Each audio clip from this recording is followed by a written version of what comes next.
அன்பு தமிழ் நெஞ்சங்களுக்கு வணக்கம். நான் உங்கள் மீனாட்சி சுந்தரம். இப்பொழுது எழுத்தாளர் எஸ். ராமகிருஷ்ணன் அவர்கள் எழுதிய ஜன்னலை தட்டாதே அஷ்ரஃப் என்கிற சிறுகதைத்தான் உங்களுக்கு சொல்லப் போகிறேன். அதற்கு முன் இந்த கதைவனத்தை சப்ஸ்கிரைப் செய்து கொள்ளாதவர்கள் சப்ஸ்கிரைப் செய்து கொள்ளும்படி கேட்டுக்கொள்கிறேன். மேலும் கதை பற்றிய உங்கள் கருத்துக்களை கமெண்டில் குறிப்பிடும்படி அன்போடு கேட்டுக்கொள்கிறேன். இப்பொழுது கதைக்கு போகலாம். ஜன்னலை தட்டாதே அஷ்ரஃப் சிறுகதை. மழை பெய்யும் இரவுகளில் மின்சாரம் போய்விடுவது இயல்பாகி இருந்தது. படுக்கையில் இருந்து எழுந்து மெழுகுவர்த்தியை கொளுத்தி வைக்க வேண்டுமா என்று யோசித்து கொண்டிருந்தேன். இனி எதற்காக மெழுகுவர்த்தி? மணி 12 கடந்திருக்கும். உறங்கப் போகிறவனுக்கு எதற்கு வெளிச்சம்? மின்விசிறி நின்று போன புழுக்கம் அறையை மூச்சு முட்ட செய்து கொண்டிருந்தது. கதவுகளையோ ஜன்னலையோ திறந்து வைத்தால் சாரல் அடிக்கக்கூடும். படுக்கையில் புரண்டு கொண்டே இருந்தேன். சலிப்பாக வந்தது. ஒரு நாளை கடந்து செல்வதென்பது இந்த மாநகரில் மிகவும் பிரயத்தனப்பட்டு மேற்கொள்ளும் செயலாகிவிட்டது. எதுவும் இயல்பாக இல்லை. யாரும் சந்தோஷமாக இல்லை. நேற்று ஒரு நடுத்தர வயது பெண் நகர பேருந்தை பிடிக்க மூச்சு முட்ட ஓடி வந்து பேருந்தின் படியில் கால் வைக்கும்போது தவறி கீழே விழுந்து விட்டாள். பேருந்து அதன் போக்கில் போய்கொண்டே இருந்தது. அந்த பெண்ணை யாரோ தூக்கிவிட்டார்கள். அவளது கையில் காலில் அடி விழுந்து சிராய் பாய்கிருந்தது. அவள் தன்னை அத்தனை பேர் வேடிக்கை பார்க்கிறார்கள் என்பதை மறந்து கேவி கேவி அழுதாள். பொழிது பொடிந்து போன மரத்தில் இருந்த காகம் வெறித்து பார்த்தபடியே இருந்தது. மக்கள் அடுத்த பேருந்தின் வருகையை நோக்கி ஓடினார்கள். அந்த பெண் அழுவதை காணும்போது எனக்கு நடுக்கமாய் இருந்தது. எதற்காக இந்த நகரில் குடியிருக்கிறேன்? ஏன் மக்கள் இப்படி எவரது துயரத்தையும் கண்டுகொள்ளாமல் ஓடுகிறார்கள்? இவ்வளவு ஏன்? சில நிமிடங்களுக்கு பிறகு அந்த பெண் கூட சேலையால் முகத்தை துடைத்தபடியே அடுத்த நகர பேருந்தை நோக்கி ஓடுகிறாளே, அது எப்படி சாத்தியமாகிறது? ஒரு நாளில் இப்படி 100 வேதனையான காட்சிகள், அவலங்கள், அவமானங்கள் நடந்தேறி கொண்டே இருக்கின்றன. ஆனால் நகரம் அதை கவனம் கொள்வதே இல்லை. அதன் கவனம் எல்லாம் வணிகச் சந்தையிலே இருக்கிறது. மின்சார ரயிலில் ஆட்கள் நிரம்பி வழிகிறார்கள். ஒரு சேர ஆட்டோவினில் 30 பேர் பிதுங்க பிதுங்க ஏறி போகிறார்கள். அடுத்தவர் மீது சாய்ந்து கொள்வதும் ஒருவரை ஒருவர் இடித்து தள்ளுவதும் இயல்பாகி விட்டிருக்கிறது. நகரின் நிலை தாங்க முடியாத மூச்சு திணறல்தான். ஆனால் அது உணரப்படவே இல்லை. சில நாட்களுக்கு முன்பு இட்லி சாப்பிடுவதற்காக ஒரு இரவு உணவகத்திற்கு சென்றிருந்தேன். அதன் உள்ளே நுழைய இடமில்லை. அரை மணி நேரம் காத்திருக்க வேண்டும் என்று ஒரு ஆள் டோக்கன் கொண்டு வந்து கொடுத்தான். ஒரு இட்லியின் விலை 20 ரூபாய். உலகிலே மனிதர்கள் இட்லி சாப்பிடுவதற்காக மணிக்கணக்கில் காத்து கிடக்கிறார்கள் என்றால் அது இந்த ஒரே ஒரு நகரத்தில் மட்டும்தான் இருக்கக்கூடும். எனது ஒரு நாள் சம்பளம் 8 இட்லிகள் தான். பயத்தோடு வெளியேறி போனேன். நகரம் ஒரு புதைகுழி போல யாவரையும் உள்ளே இழுத்து கொண்டே இருக்கிறது. ஆனால் இதிலிருந்து மீண்டு வர முடியாது. நகரம் ஒரு பெரும் சூதாட்ட பலகை. அதன் முன்னே உட்கார்ந்து ஆட ஆரம்பித்தவன் வெளியே எழுந்து போகவே முடியாது. கண்களை மூடிக்கொண்டு படுத்தால் பேருந்துகள் தலைக்குள்ளாக ஓடிக்கொண்டே இருக்கின்றன. ஆட்டோக்களின் இரைச்சல், மனிதர்களின் கோப குரல்கள் மண்டைக்குள் கொப்பளிக்கின்றன. ஏன் இந்த நகரில் குடியிருக்கிறேன்? ச்சே, என்ன யோசனைகள் இது! மனது எப்போதுமே பயத்திலும் அவஸ்தையிலும் நிம்மதியின்மையை பற்றியே யோசித்து கொண்டிருக்கிறது. அதை பற்றி நிறைய யோசித்தாகிவிட்டது. மறுபடியும் அதிலேயே ஆழ்ந்து போனால் மனச்சோர்வு வந்துவிடும். மனச்சோர்வு பிடித்து விட்டால் பிறகு ஒரு அடி வெளியே எடுத்து வைக்க முடியாது. மனதை எப்படியாவது திருப்ப வேண்டும். நினைவுகளை அறுத்துவிட்டு எப்படியாவது உறங்கிவிட வேண்டும். காலையில் எனக்கு அலுவலகம் இருக்கிறது. எழுந்து ஓடியாக வேண்டும். எனக்கு நானே உறங்கிவிடு என்று சொல்லிக்கொண்டே இருந்தேன். மழை சற்று தணிந்திருக்கிறது போலும். ஆனாலும் முகப்பு தகரத்தில் விழும் சாரலின் சப்தம் கேட்டுக்கொண்டேதான் இருக்கிறது. நான் ஒற்றை அறை ஒன்றில் குடியிருக்கிறேன். கிணற்றடியை ஒட்டிய தாழ்வான வீடு அது. ஒரே வீடு 3ஆக பிரிக்கப்பட்டு சவப்பெட்டியை போன்று ஒடுக்கமான அறையாக மாற்றப்பட்டுள்ளது. கிணற்றடியின் அருகில் ஒரு தென்னை மரமும் துணி துவைப்பதற்கான சிறிய சிமெண்ட் மேடையொன்றும் இருக்கின்றது. இதுபோன்ற பழமை வீடுகளை இப்போது விலைக்கு வாங்க அலைந்து கொண்டிருக்கிறார்கள். அதை காரணம் காட்டிய வீட்டுக்காரன் எங்களிடம் அதிக வாடகை வசூலித்து விடுகிறான். குனிந்துதான் வீட்டிற்குள்ளே வர வேண்டும் என்பது போன்ற தாழ்வான வாசல் கதவு. 2 மின் விளக்குகளும் ஒரு மின் விசிறி மட்டுமே அனுமதி. அதற்கு தனியாக கட்டணம் வாங்கிக் கொள்கிறார் உரிமையாளர் நவநீதம். மாநகருக்குள் இப்படியான பல எலி பொந்துகள் இருக்கின்றன. இதுபோன்ற பொந்துகளில் குடியிருப்பதன் ஒரே வசதி யாரும் நம்மை தேடி வரமாட்டார்கள் என்பதே. அப்படியும் என் நண்பர்கள் சிலருக்கு என் வீட்டை தெரியும். குடிப்பதற்கான இடமாக பயன்படுத்திக் கொள்கிறார்கள். இந்த நகருக்கு வந்து 14 வருடங்கள் ஓடிவிட்டன. இன்னமும் நான் திருமணம் செய்து கொள்ளவில்லை. போதுமான வருமானம் இல்லை. சாலைகளில் தென்படும் அழகான பெண்களை காண்கையில் குற்ற உணர்ச்சியே மேலோங்குகிறது.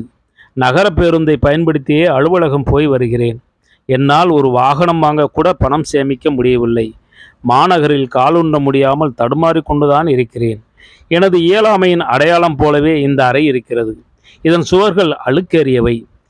அலமாரியின் மரக்கதவுகளை எலி சுரண்டி துளை விழுந்திருக்கிறது.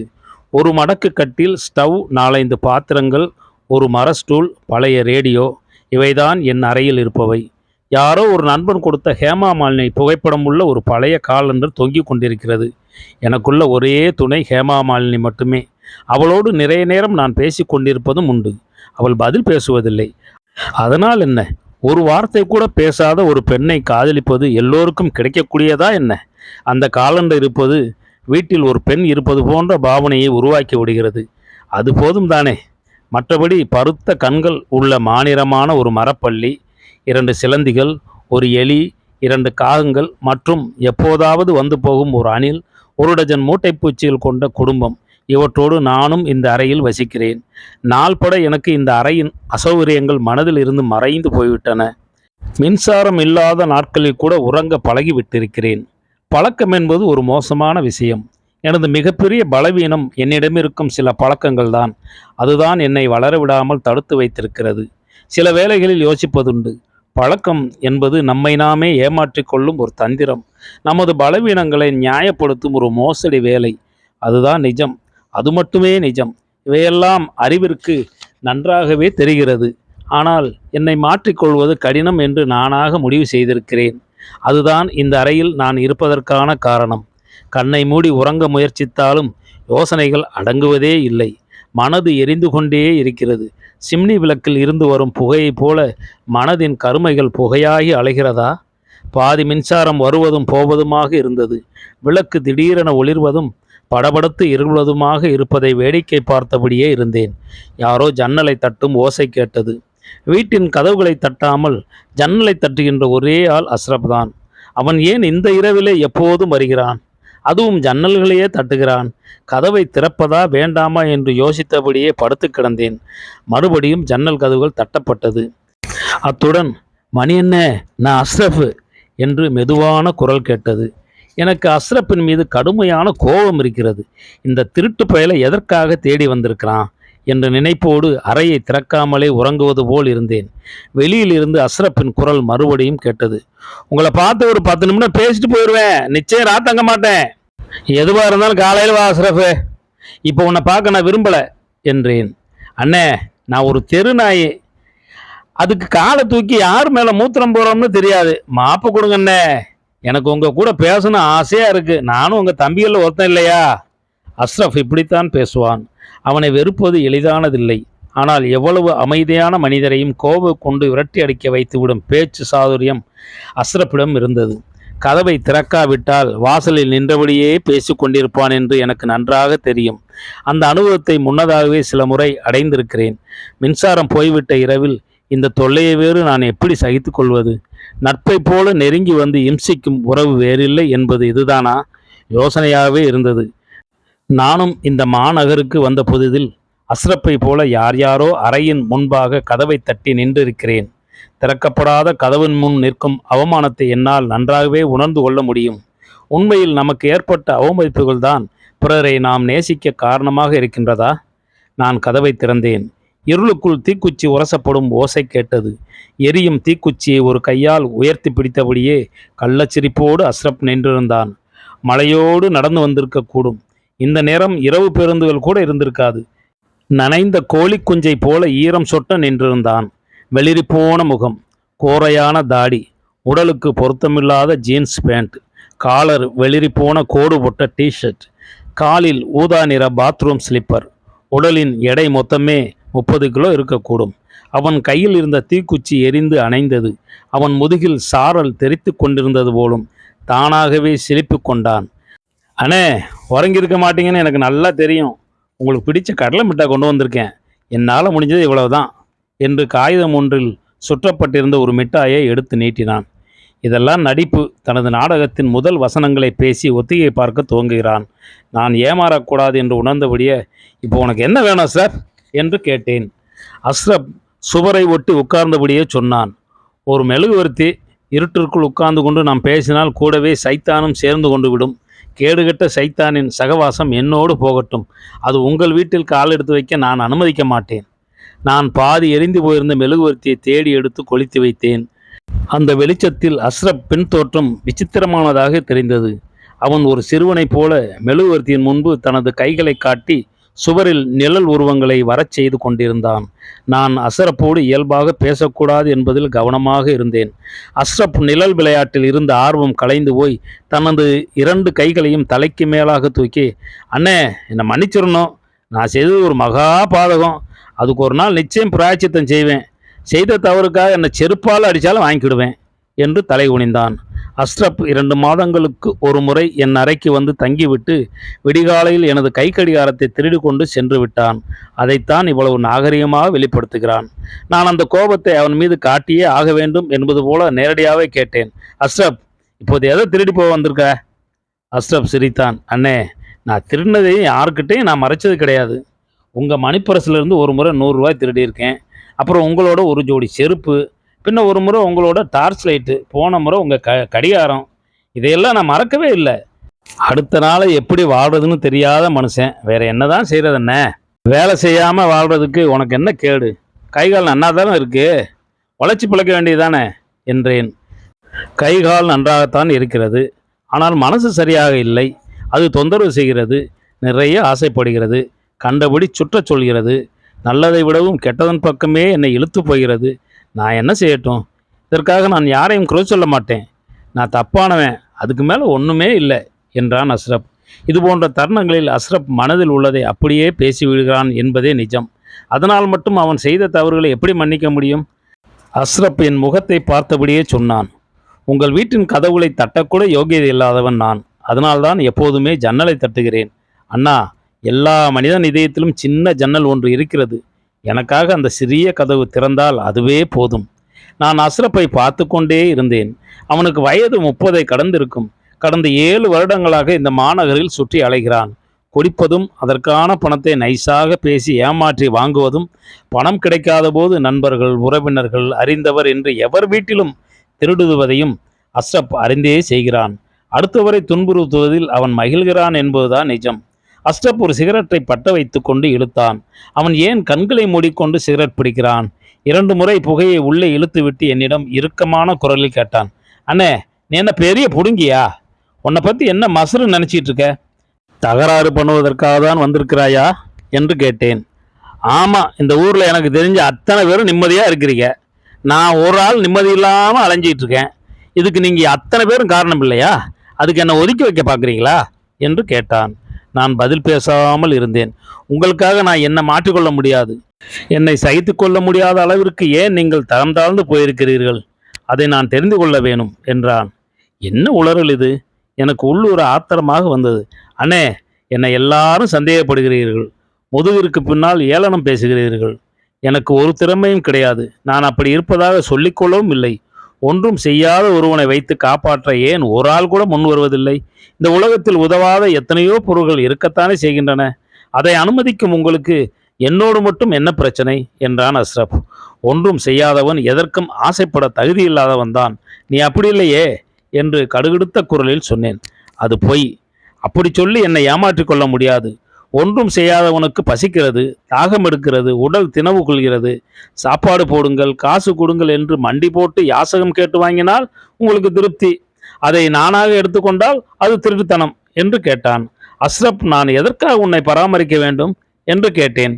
ஒவ்வொரு மனிதனையும் அவன் குடும்பம் மட்டுமே பராமரிக்க வேண்டும் என்று யார் சொன்னது? யார் வேண்டுமானாலும் யாரையும் பராமரிக்கலாம். நீங்கள் எல்லாம் வீட்டு நாய்களுக்கு மட்டுமே சாப்பாடு போடுவீர்களா? காரணம், அது உங்களுக்கு வாலாட்டும். நான் தெருநாய், அதனால் என்னை துரத்துகிறீர்கள் என்றான். எதற்காக நீ இப்படி உன்னையும் வரித்து கொண்டு மற்றவர்களையும் வருத்துகிறாய் என்று கேட்டேன். அஸ்ரப் புகையை விட்டபடியே சொன்னான். அண்ணா, குதிரையை பழக்குவது எளிது, ஈயை ஒருவராலும் பழக்க முடியாது. நான் ஒரு ஈ, அதுவும் கல் குடித்த ஈ, மலத்தில் உட்காரும் ஈ. அந்த கிறுகிறுப்பும் வெறியும் லேசில் விடாது. அவமானப்படுவதை பற்றி உங்களுக்கு பயம். நான் அதை ஒரு விளையாட்டு போல நினைக்கிறேன். அண்ணா, பயமும் அவமானமும் போய்விட்டால் எதையும் அடைந்து விடலாம். இவ்வளவுதான் வாழ்க்கை. நான் ஒன்றும் அதிகம் ஆசைப்படவில்லை.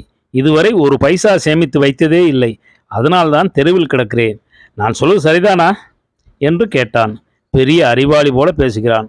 கேடுகட்ட நாய் என்று உள்ளூர நினைத்தபடியே, இப்போது எதற்காக வந்திருக்கிறாய், அதை மட்டும் சொல் என்று எரிச்சலோடு கேட்டேன். அப்படியெல்லாம் ஒரு காரணமும் இல்லை. மலையில் நடந்து கொண்டு வந்தபோது உங்கள் நினைப்பு வந்தது. அதான் உங்கள் வீட்டுக்கு வந்து விட்டேன். எனக்கு எதற்காக திடீரென்று உங்கள் நினைப்பு வர வேண்டும்? ஏன் நீங்கள் என் நினைவில் இருக்கிறீர்கள்? அதை என்னால் புரிந்து கொள்ள முடியவே இல்லை அண்ணா என்றான் அஸ்ரப். நீ அதிகம் குடித்திருக்கிறாய், அதனால் என்ன பேசுகிறாய் என்றே தெரியவில்லை என்றேன். அதெல்லாம் போய். குடிப்பதால் என் பேச்சு நிதானமாகி விடுகிறது. குடிக்காத நேரங்களில் மிகவும் பதற்றமாக இருக்கிறேன். மணியண்ணே, நமக்கு பிடிக்காத விஷயங்களில் சிலவற்றை நாம் நினைத்தாலும் விளக்கவே முடியாது. நானும் அதில் ஒன்று. என்னை உங்களுக்கு பிடிக்கவில்லை என்றாலும் விளக்க முடியாது. என்னை சகித்து கொள்ள பழகிக்கொள்ளுங்கள். அதுதான் உங்களுக்கும் நல்லது. இதை சொல்வதற்காகத்தானா இந்த இரவில் என்னை தேடி வந்திருக்கிறாய் என்று ஆத்திரத்துடன் கேட்டேன். நான் உங்கள் கைகளை ஒரு முறை முத்தமிடலாமா என்று கேட்டான். ஒரு முறை வேண்டாம் என்று சத்தமிட்டேன். ஆண்கள் கொடுக்கும் முத்தம் ஆண்களுக்கு பிடிப்பதில்லை. உங்களுக்கு தர வேண்டிய முத்தத்தை ஹேமா மாலினிக்கு தந்து விடுகிறேன். அவள் என்னிடம் கோபித்துக் கொள்ள மாட்டாள் என்றான். எனக்கு அஸ்ரப்பை என்ன செய்வது என்றே தெரியவில்லை. அதை அஸ்ரப் உணர்ந்து கொண்டவனைப் போல, நீங்கள் உறங்குங்கள், நான் கிளம்புகிறேன் என்று வெளியேறி கதவை சாத்திவிட்டு கிணற்றடி பக்கம் சென்றான். வெளியே வாளி வாளியாக தண்ணீர் இறைத்து தலையில் ஊற்றிக்கொண்டு அஸ்ரப் உற்சாகமாக குளிக்கும் சப்தம் கேட்டுக்கொண்டிருந்தது. அவன் போக மாட்டான். விடியும் வரை வெளியே தான் இருப்பான். அஸ்ரப் ஏன் இப்படி வாழ்கிறான்? என்னால் அவனை விளக்கவே முடியாது என்பது நிஜம்தானா? 6 ஆண்டுகளுக்கு முன்பாக ஒரு ஞாயிற்றுக்கிழமை காலை முதன்முறையாக அஸ்ரப் என் அறைக்கு வந்து நின்றிருந்தான். இதே சிரிப்பு, இதே பளிச்சிடும் பேச்சு, வார்த்தைக்கு ஒரு முறை அண்ணே என்று உறவு சொல்லி அழைக்கும் நெருக்கம். அவன் குரலில் ஒரு மயக்கம் இருந்தது. நான் உங்கள் தம்பி ரவியோட ஃப்ரெண்டு, பேர் அஸ்ரஃப். நானும் ரவி ஒன்றா ஃபுட்பால் ஆடுவோம். நான் உங்கள் வீட்டில் நிறைய நாள் சாப்பிட்டு இருக்கேன். என் வீடு கல்பள்ளிவாசல் தெருவில் இருக்குது. வாப்பா சேமியா ஃபேக்டரி வச்சிருக்கார் என்றான். அஸ்ரப்பிடம் ஏதோ ஒரு கவர்ச்சி இருந்தது. அவன் பேச்சில் குளிர்ச்சி இருந்தது. அவன் வந்த சில மணி நேரங்களில் என் அறையை கூட்டி துடைத்து என் பேண்ட் சட்டை எல்லாம் அவனாகவே துவைத்து போட்டான். பிறகு அருகாமை கடையில் இருந்து சாம்பிராணி வாங்கி வந்து அறை முழுவதும் சாம்பிராணி புகை போட்டான். ஏது புகைக்கரண்டி என்று கேட்டேன். அடுத்த வீட்டில் உள்ள பரிமளம் அக்காவிடம் வாங்கி வந்ததாக சொல்லி புகையை பரவ விட்டான். எனது பரிசில் இருந்து 200 ரூபாய் பணத்தை எடுத்து கொண்டு போய் புதிதாக ஒரு பிளாஸ்டிக் வாளி, கொடிக்கயிறு, துணி காயப்போடும் கிளிப்பு, 2 கண்ணாடி டம்ளர் எல்லாமும் வாங்கி வந்தான்.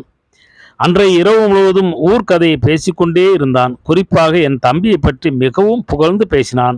அறையில்லை என்றால் என்னோடு கூட தங்கிக்கொள் என்று நானாக சொல்லும்படி ஒரு நாளில் அவன் என்னை மாற்றியிருந்தான். இது நடந்த 3ஆம் நாள் மதிய நேரம் நான் அறைக்கு திரும்பிய போது அறையில் ஒரே கூச்சலாக இருந்தது. அறையின் உள்ளே நெருக்கி அடித்து கொண்டு 6 பேர் அமர்ந்து சீட்டாடி கொண்டிருந்தார்கள். அவர்கள் கையில் பியர் பாட்டில்களும் இருந்தன. என்னை பார்த்தவுடன் அஸ்ரப் சிரித்தபடியே, ரம்மி போயிட்டுருக்கு, ஜாயின் பண்ணிக்கிறீங்களா என்று கேட்டான். அஸ்ரப், வெளியே வா, உன்னோடு பேச வேண்டும் என்றேன். அவன் சிரித்தபடியே, இன்னும் 2 ஆட்டம் இருக்கு, முடிச்சுட்டு வர்றேன் என்றபடியே நான் கிணற்றடியில் உட்காரும்படியாக ஒரு மர ஸ்டூலை கொண்டு வந்து போட்டு சாப்பிட ஒரு கை வேர்க்கடலை நீட்டினான். எனக்கு ஆத்திரமாக வந்தது. கோபத்தில் சீட்டு விளையாடி கொண்டிருந்தவர்களை வெளியே போகும்படியாக கத்தினேன். அஸ்ரப் அவர்களை அழைத்து கொண்டு வெளியே போய்விட்டான். அண்டை வீடுகளில் விசாரித்த போது 2 நாட்களுக்குள் என் பெயரை சொல்லி பலரிடமும் கடன் வாங்கியிருக்கிறான். சாம்பிராணி கரண்டி கொடுத்த பரிமளம் அக்காவின் வீட்டிற்கு 2 பூந்தொட்டிகள் வாங்கி தந்துவிட்டு அவளது மகனுக்கு செகண்ட் ஹேண்ட் பைக் வாங்கி தருவதாக 5000 பணம் வாங்கியிருக்கிறான். அந்த தெருவில் அவனை தெரியாதவர்களே இல்லை எனும்படி பழகி கலந்து போயிருக்கிறான். அவனை பற்றி நினைக்கையில் எனக்கு பயமாக இருந்தது.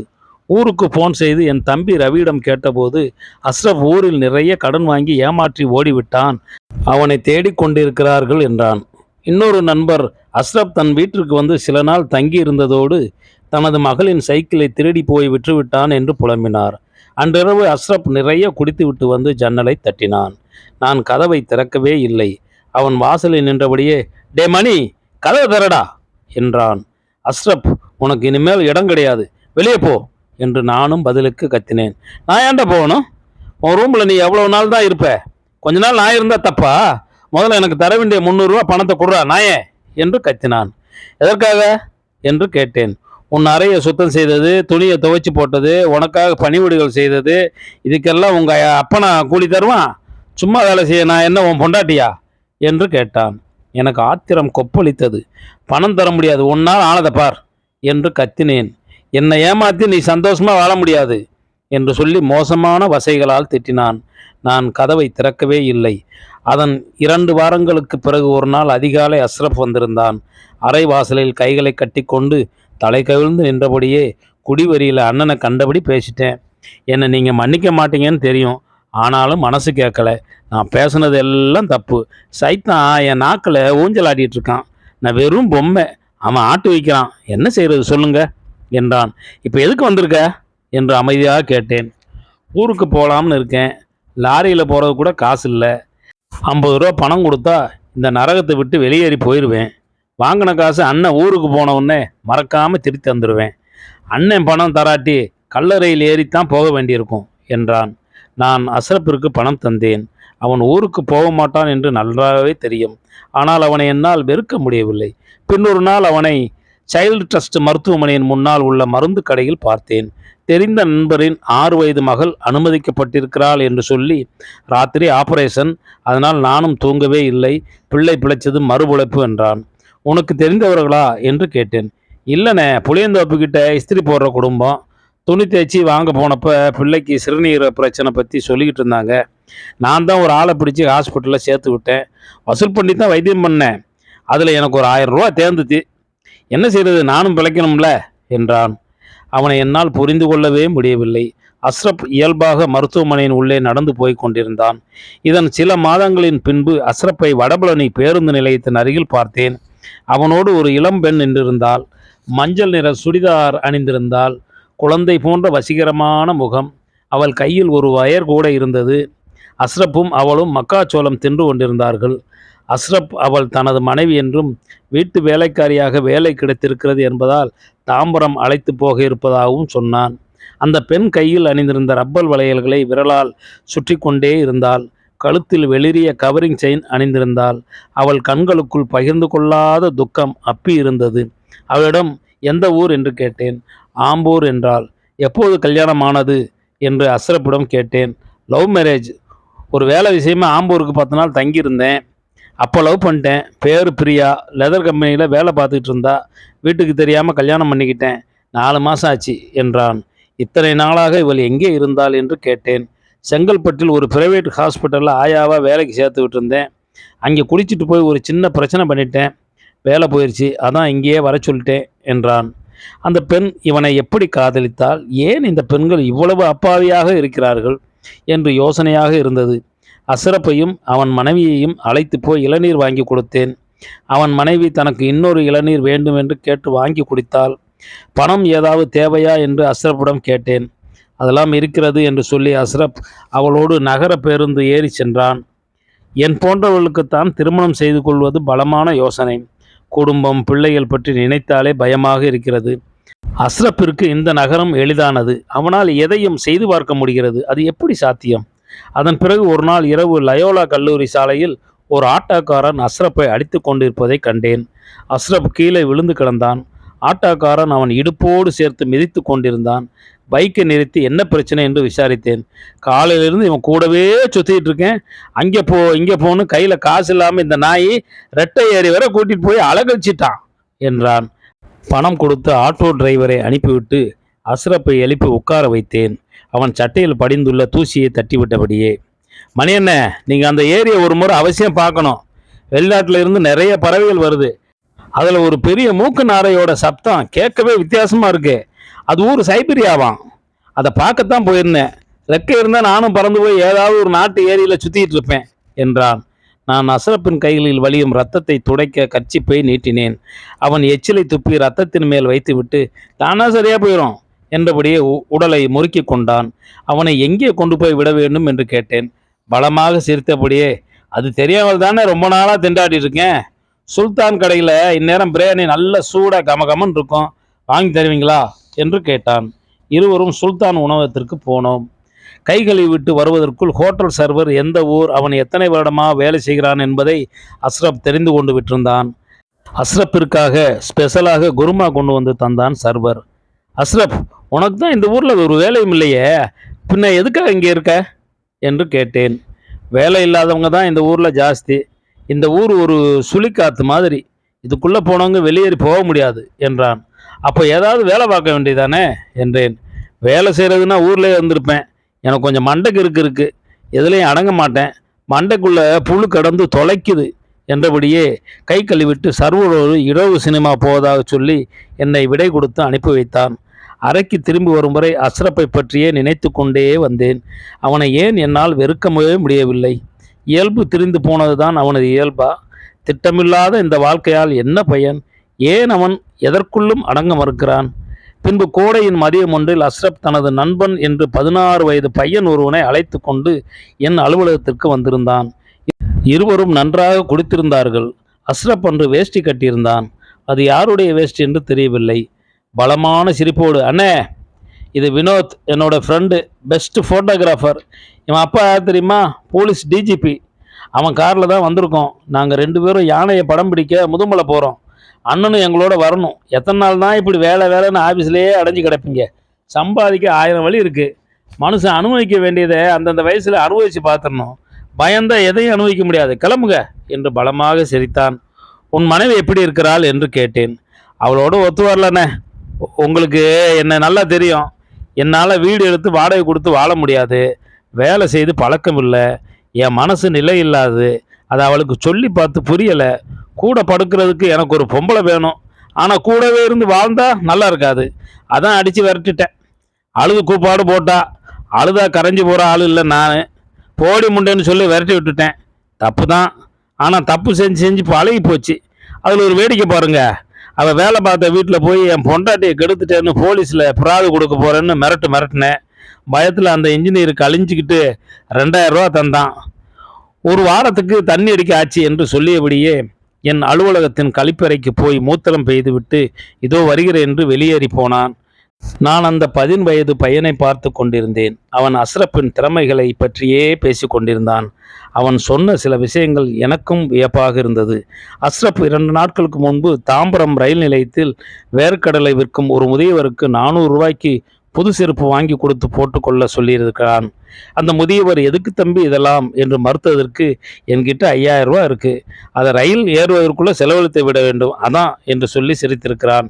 இதுபோலவே டாஸ்மாக் பாரில் வேலை செய்யும் சிறுவனுக்கு புது செல்போன் வாங்கி பரிசாக தந்திருக்கிறான். கொய்யாப்பழம் விற்பவன் வெயிலில் உட்கார்ந்திருக்கிறான் என்று ஒரு குடை வாங்கி தந்திருக்கிறான். அதே நேரம் பள்ளி பிள்ளை ஒன்றின் டிஃபன் பாக்ஸை திருடி சாப்பிட்டு இருக்கிறான். சலூனில் உள்ள தண்ணீர் பீச்சி அடிக்கும் ஸ்ப்ரேயை திருடி வந்திருக்கிறான். அஸ்ரப்பால் யாரையும் சில நிமிடங்களில் நண்பராக்கி விட முடிகிறது. இவ்வளவு ஏன், அவன் போலீஸ் அதிகாரியான என் அப்பாவோடு சேர்ந்து தண்ணி அடிக்கும் அளவு சில நாட்களில் நண்பனாகிவிட்டான். அவனை என்னால் புரிந்து கொள்ளவே முடியவில்லை என்று வினோ சொன்னான். நான் அந்த பையனிடம், உன்னை அஸ்ரப் ஏமாற்றி விடுவான், ஜாக்கிரதை என்று சொன்னேன். அவன் சிரித்தபடியே அதையும் அவனே சொல்லியிருப்பதாக சிரித்தான். நாங்கள் பேசி கொண்டிருந்த பொழுதிற்குள் அஸ்ரப் திரும்பி வந்திருந்தான். அலுவலக கழிப்பறை ஒரே நாற்றமாக இருக்கிறது என அவனாக பினாயிலை ஊற்றி கழுவிட்டு ஒரு வாசனை கட்டி ஒன்றை மாட்டி வைத்தான். பிறகு என் அலுவலகத்தில் உள்ள எல்லோருக்கும் ஒரு சாக்லேட் கேக் வாங்கி அன்று தனது பிறந்தநாள் என்று சொல்லி சாப்பிட தந்தான். அன்று அவன் பிறந்தநாள் இல்லை என்று எனக்கு தெரியும். அஸ்ரப் சிரிப்போடு, பிறந்தநாள் என்று சொன்னால்தான் கேக் ருசியாக இருக்கும். கேக் சாப்பிடுவதற்கு நம் ஆட்களுக்கு ஒரு காரணம் வேண்டும் இல்லையா என்று ரகசியமாக சொன்னான். பிறகு அவன் வினோத்தை அழைத்து கொண்டு போய்விட்டான். அலுவலகமே அஸ்ரப்பை பற்றி உயர்வாக பேசி கொண்டிருந்தது. அஸ்ரப் அவர்களை ஏமாற்றுவதற்காக தயார் செய்கிறான் என்று எப்படி சொல்வது? எனக்கு உள்ளூர பயமாக இருந்தது. என்ன மனநிலை அது? எப்படி அவனால் வாழ முடிகிறது? எனக்கு குழப்பமாக இருந்தது. அஸ்ரப் என் அலுவலகம் வந்து போன 10 நாட்களுக்கு பிறகு ஒரு மதியம் வினோத் வந்திருந்தான். 1 மணி நேரம் அஸ்ரப்பின் திருட்டுத்தனங்களை பற்றி ஆதங்கத்துடன் பேசினான். அவனது அப்பாவின் பெயரை சொல்லி பதவி உயர்வு பெற்றுத்தருவதாக 2 பெண் போலீசாரிடம் 15,000 பணம் பெற்றிருக்கிறான். வீட்டு வேலைக்கார பெண்ணோடு பேசி மயக்கி அவளோடு பாலுறவு கொண்டிருக்கிறான். வினோத் தங்கையின் மோதிரத்தை திருடி விற்றுவிட்டான். வினோத்தை பெல்லாரிக்கு அழைத்து போய் ஒரு லாட்ஜில் தங்க வைத்துவிட்டு கேமரா பேக்கை எடுத்து போய் விற்றுவிட்டதாக புகார்களை அடுக்கிக் கொண்டே இருந்தான். அவனை என்ன செய்ய போகிறாய் வினோ என்று கேட்டேன். ஒன்றும் செய்ய போவதில்லை அங்கிள். இனிமேல் அவனை பார்க்கவோ பேசவோ கூடாது என்று இருக்கிறேன் என்றான் வினோத். இதையெல்லாம் என்னிடம் வந்து ஏன் சொல்கிறாய் என்று கேட்டேன். என்னைப் போலவே நீங்களும் பாதிக்கப்பட்டு இருக்கிறீர்கள் என்று தெரியும் என்றான். எனக்கு உள்ளூர சிரிப்பாக வந்தது. ஏமாந்து போனவர்கள் தன்னைப் போல மற்றவர்களும் இருப்பதில் சந்தோஷம் அடைகிறார்கள்.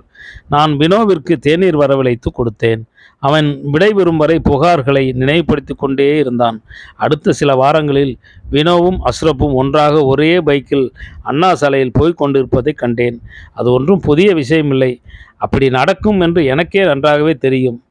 மழை வெறித்திருந்தது. அஸ்ரப் வெளியே சிகரெட் பிடித்து கொண்டிருந்த மனம் வந்தபடியே இருந்தது. மழைக்கு பிந்திய புழுக்கத்திற்குள்ளாக கிடந்தபடியே அஸ்ரப்பை பற்றி நினைத்து கொண்டிருந்தேன். அஸ்ரப்பாக வாழ்வது கடினம். அஸ்ரப்பை யாராலும் விளக்கவே முடியாது. காரணம், நாம் ஒவ்வொருவரும் அஸ்ரப்பாக நடந்து கொள்ள விரும்புகிறோம். அதற்கான தைரியம் நம்மிடம் இல்லை. அவன் நமது ஆசைகளின் செயல் வடிவம். யோசனை கரைந்து உறங்கி கொண்டிருந்தேன். விடிந்து எழுந்து பார்த்தபோது கிணற்றடி சுத்தமாக இருந்தது. துணை துவைக்கும் கல்லில் படிந்த அழுக்குகள் மறைந்து போயிருந்தன. தென்னை மரத்திற்கு தண்ணீர் ஊட்டியிருக்கிறான். தொங்கிக் கொண்டிருந்த துணி காயப்போடும் கொடியை இழுத்து கட்டியிருக்கிறான். சேறுபடிந்து கிடந்த எனது செருப்பு கூட கழுவி சுத்தமாக்கப்பட்டிருக்கிறது. ஆனால் தண்ணீர் இறைக்கும் வாளியை மட்டும் திருடி கொண்டு போய்விட்டிருக்கிறான். அதுதான் அஸ்ரப். நன்றி, வணக்கம்.